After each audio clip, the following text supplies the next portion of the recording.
अब देखिए बेटा, आज हमको जो क्वेश्चन देखना है वो 2019 का बोर्ड में पूछा हुआ क्वेश्चन है। सेट नंबर था आपका 346 FH। सेट नंबर क्या था बेटा? 346 FH। क्वेश्चन कह रहा था बेटा आपका, kinetic energy of an alpha particle is 10⁻⁻12 joule. जो आपका काइनेटिक एनर्जी अल्फा पार्टिकल की वो कितनी बेटा? 10⁻⁻12 जूल है।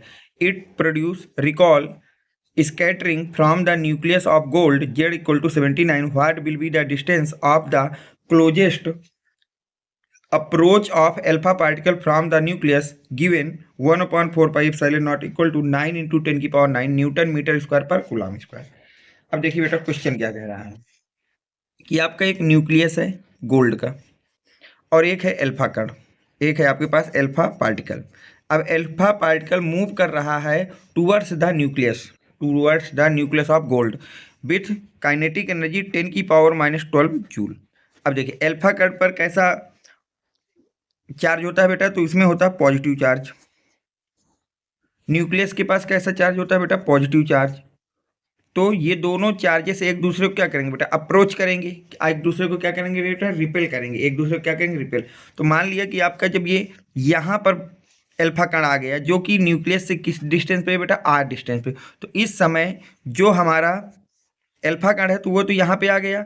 जो काइनेटिक एनर्जी है वो पूरी तरह से चेंज हो जाती है किसमें बेटा? पोटेंशियल एनर्जी में। काइनेटिक एनर्जी जो है वो पूरी तरह से कन्वर्ट हो जाएगी किसमें? पोटेंशियल एनर्जी में। अब देखिए इसको कैसे आप सॉल्व करेंगे बेटा? जो गिवन है सबसे पहले उसको लिखेंगे। Kinetic energy of an alpha particle 10⁻⁻12 joule.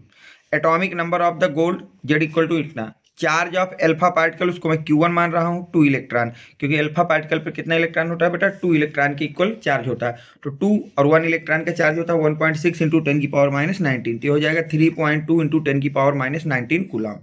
Charge of gold nucleus, अब अगर हम चार्ज निकाल रहे हैं गोल्ड न्यूक्लियस में तो उसको मैं Q2 मान रहा हूँ। तो हो जाएगा Z इंटू ई। जेड है 79, ई होता है 1.6 इंटू 10⁻⁻19। इसको जब मल्टीप्लाई करोगे तो पूरा सॉल्व करके आ जाएगा बेटा 1.264 इंटू 10⁻⁻17 कूलम। अब आगे देखिए बेटा, the potential energy of an alpha particle when it is at a distance r from the nucleus. अब मैं यहाँ पर एक पोटेंशियल एनर्जी का फार्मूला लिखता हूँ। अल्फा पार्टिकल जब हमारा कितनी डिस्टेंस पे है? r डिस्टेंस पे है फ्रॉम द न्यूक्लियस। तो पोटेंशियल एनर्जी इक्वल टू हो जाएगा 1/4 pi epsilon not Q1 Q2 by r। Potential energy किससे दिखाते हैं? u से। तो u इक्वल टू हो जाएगा, वैल्यू रख दो, 1/4 पाई एप्सिलॉन नॉट को कितना लिख सकते हो बेटा? 9 इंटू 10⁻9। Q1 आपने कितना निकाला था? 3.2 इंटू 10⁻⁻19, Q1 रख दिया। और Q2 कितना निकाला था? 1.264 इंटू 10⁻⁻17, तो उसको रख दिया और R की जगह R रख दिया। अब इसके आगे देखिए बेटा, अब यहाँ से बेटा हमने इसको कर लिया, नंबर को एक तरफ, पावर्स वालों को एक तरफ।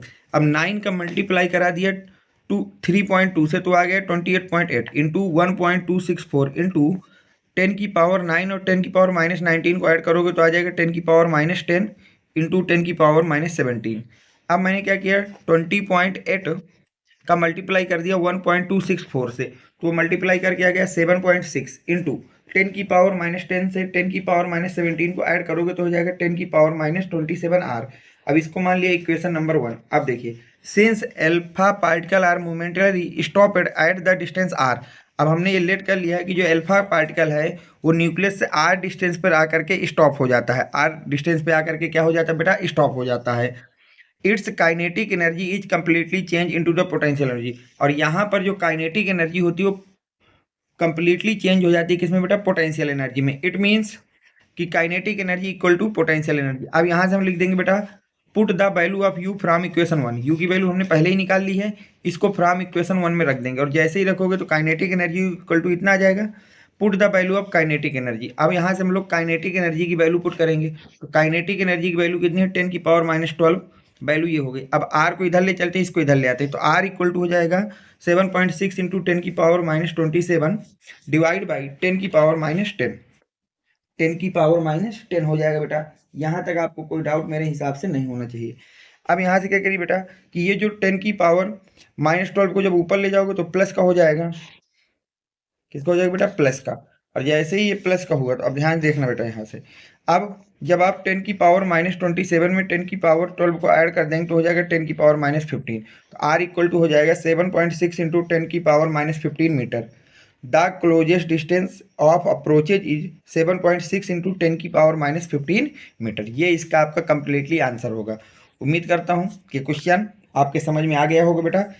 कैलकुलेशन में बस थोड़ा सा ध्यान देना, क्योंकि कहीं कैलकुलेशन गलत नहीं करना है आपको।